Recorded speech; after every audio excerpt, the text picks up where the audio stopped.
ಅಂತ ಆಹ್ವಾನ Pradeep township DK Shivakumar ಅಲ್ಲಿ ಹೋಗಿದ್ದಾರೆ ಸರ್.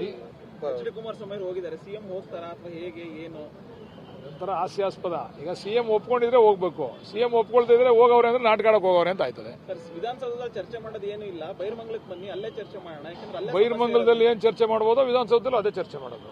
ಎರಡು ವ್ಯತ್ಯಾಸ ಏನಿಲ್ಲ. ನಿಮ್ಮ ಉದ್ದೇಶ ಏನು ಅಂತಂದ್ರೆ ಗಲಾಟೆ ಆಗ್ಬೇಕು, ತರಲೆ ಆಗ್ಬೇಕು, ಅದು ಕೆಟ್ಟ ಹೆಸರು ಬರ್ಬೇಕು ಡಿ ಕೆ ಶಿವಕುಮಾರ್ಗೆ ಅಂತಕ್ಕಂಥ ಉದ್ದೇಶ ಇಟ್ಕೊಂಡು ನೀವು ಹೋದ್ರೆ, ಈಗ ಪಂಥಾಹ್ವಾನವನ್ನ ನಾವು ಸ್ವೀಕಾರ ಮಾಡಿ ಅಲ್ಲಿ ಬರ್ತೀವಿ ಅಂದಾಗ ಇವ್ರು ಹೋಗ್ಬೇಕೇ ವಿನ ಇವ್ರು ಹೋಗವ್ರೆ ಯಾರು ಅವ್ರು ಬರಲ್ಲ ಅಂದ್ರೆ ಹೋಗವ್ರೆ ಅಂದ್ರೆ ನಾಟಕ ಅಲ್ವಾ ಅದು, ನಾಟಕೀಯ ಅಲ್ವಾ ಅದು.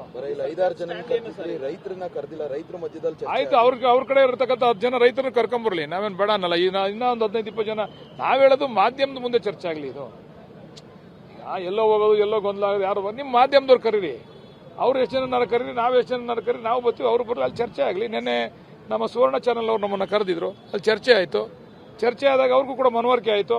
ಇದು ಯಾರ್ಯಾರು ಇದರಿಂದ ಬಾಲಿಶವಾದಂಥ ತೀರ್ಮಾನಗಳನ್ನ ತಗೊಂಡವ್ರೆ ಏನು ಅಂತೇಳಿ ಅವರು ಕೂಡ ಅದನ್ನ ಸಾಧಕ ಬಾಧಕನ ಅವ್ರಿಗೂ ಕೂಡ ಮನವರಿಕೆ ಆಯ್ತು. ಅವ್ರಿಗೂ ಕೂಡ ಚರ್ಚೆ ಎಲ್ಲೇ ಆದ್ರೂ ಹೇಗೆ ಆದ್ರೂ ಒಂದು ಚರ್ಚೆ ಆಗುತ್ತೆ ಬಹಿರಂಗವಾಗಿ ಅಂತ ಜನ ಕುತೂಹಲದಿಂದ ಕಾಯ್ತಾ ಇದ್ದಾರೆ. ಬಹಿರಂಗ ಚರ್ಚೆಗೆ ಅವಕಾಶ ಕೊಡೋಕ್ಕಾಗಲ್ಲ ಸರ್. ಈಗ ನಾವು ಬೇಕಾದ್ರೆ ಬಹಿರಂಗ ಚರ್ಚೆ ಮಾಡಬಹುದು, ಅವ್ರಗಳ ಲೀಡರ್ಗಳು ಬಂದಾಗ ಕಾರ್ಯಕರ್ತರು ಗುಂಪು ಇರ್ತಾರೆ, ಸುಮ್ಮನೆ ಗೊಂದಲ ಆಗ್ತದೆ. ಪ್ರಯತ್ನ ಒಟ್ಟಿನಲ್ಲಿ ಆಗ್ತಾ ಇದೆಯಾ? ಯಾಕಂದ್ರೆ ಇರ್ಬೋದು, ಅದು ಅವ್ರವ್ರು ಅನ್ಕೊಂಡ್ರೆ ಅದು ಏನ್ ಮಾಡಕ್ಕಾಗಲ್ಲ.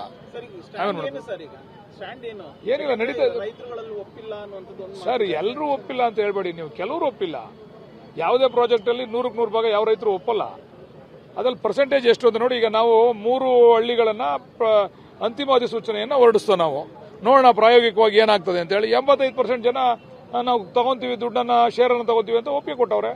ಸರ್, ಈಗ ಯಾರಾದ್ರೂ ಮಧ್ಯಸ್ಥಿಕೆ ವಹಿಸಿ ಒಂದು ಜಾಗ ಫಿಕ್ಸ್ ಮಾಡಬಹುದಲ್ಲ, ಅವ್ರಿಗೆ ಅನುಕೂಲ ಯಾವ್ದು, ಇವ್ರಿಗೆ ನೀವೇ ಮೀಡಿಯಾದವ್ರು ಮಾಡಿ, ನೀವೇ ಸೂಕ್ತವಾದಂತವ್ರು. ನಾವು ಬರ್ತೀವಿ, ನೀವು ಕರೆದ ಕಡೆ ಎಲ್ಲ ನಾವು ಬರ್ತಾ ಇದೀವಲ್ಲ. ಈಗ ಸರ್ ಎಲ್ಲಿ ಈಗ ಅಲ್ಲಿ ಗೊಂದಲ ಆಗೋ ಜಾಗಕ್ಕೆ ಹೋಗ್ಬೇಕಾ ಸರ್, ಗಲಾಟೆ ಆಗೋ ಜಾಗಕ್ಕೆ ಹೋಗ್ಬೇಕಾ ಸರ್? ನಾಳೆ ಕೆಟ್ಟ ಹೆಸರು ಯಾರಿಗೆ ಬರ್ತದೆ ಸರ್? ಸರ್ಕಾರಕ್ಕೆ ಕೆಟ್ಟ ಹೆಸರು. ನಾಳೆ ಏನೋ ಗಲಾಟೆ ಆಯ್ತು, ಯಾವನೋ ಒಬ್ಬ ಬೇಕು ಅಂತ ಕಲ್ಲು ಹೊಡಿದ ನಿಂದೆ ನಿಂತ್ಕೊಂಡು ಯಾರಿಗೋ ಏಟ್ ಬೀಳ್ತದೆ, ಗೋಲಿ ಏನೋ ಗಲಾಟೆ ಆಯ್ತದೆ, ಆವಾಗ ಇಲ್ಲೇನೋ ಲ್ಯಾಂಡ್ ಆರ್ಡರ್ ಪ್ರಾಬ್ಲಮ್ ಆಯ್ತು, ಡಿ ಕೆ ಶಿವಕುಮಾರ್ ಅವರು ಲ್ಯಾಂಡ್ ಆರ್ಡರ್ನ ಸರಿಯಾಗಿ ಮೇಂಟೈನ್ ಮಾಡೋಕ್ಕಾಗಿಲ್ಲ ಅಂತ.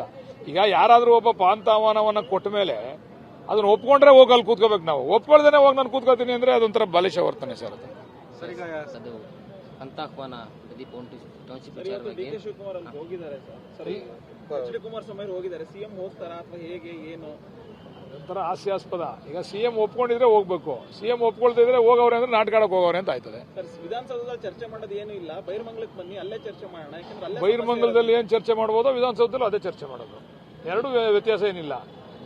ನಿಮ್ಮ ಉದ್ದೇಶ ಏನು ಅಂತಂದ್ರೆ ಗಲಾಟೆ ಆಗ್ಬೇಕು, ತರಲೆ ಆಗ್ಬೇಕು, ಅದು ಕೆಟ್ಟ ಹೆಸರು ಬರ್ಬೇಕು ಡಿ ಕೆ ಶಿವಕುಮಾರ್ಗೆ ಅಂತಕ್ಕಂಥ ಉದ್ದೇಶ ಇಟ್ಕೊಂಡು ನೀವು ಹೋದ್ರೆ, ಈಗ ಪಂಥಾಹ್ವಾನವನ್ನ ನಾವು ಸ್ವೀಕಾರ ಮಾಡಿ ಅಲ್ಲಿ ಬರ್ತೀವಿ ಅಂದಾಗ ಇವ್ರು ಹೋಗ್ಬೇಕೇ ವಿನ ಇವ್ರು ಹೋಗವ್ರೆ ಯಾರು ಅವ್ರು ಬರಲ್ಲ ಅಂದ್ರೆ ಹೋಗವ್ರೆ ಅಂದ್ರೆ ನಾಟಕ ಅಲ್ವಾ ಅದು, ನಾಟಕೀಯ ಅಲ್ವಾ ಅದು. 5-6 ಜನ ರೈತರನ್ನ ಕರೆದಿಲ್ಲ, ರೈತರ ಮಧ್ಯದಲ್ಲಿ ಆಯ್ತು, ಅವ್ರ ಕಡೆ ಇರತಕ್ಕಂಥ 10 ಜನ ರೈತರನ್ನ ಕರ್ಕೊಂಬರ್ಲಿ, ನಾವೇನ್ ಬೇಡ ಅನ್ನಲ್ಲ. ಇನ್ನೂ ಒಂದು 15-20 ಜನ ನಾವ್ ಹೇಳೋದು ಮಾಧ್ಯಮದ ಮುಂದೆ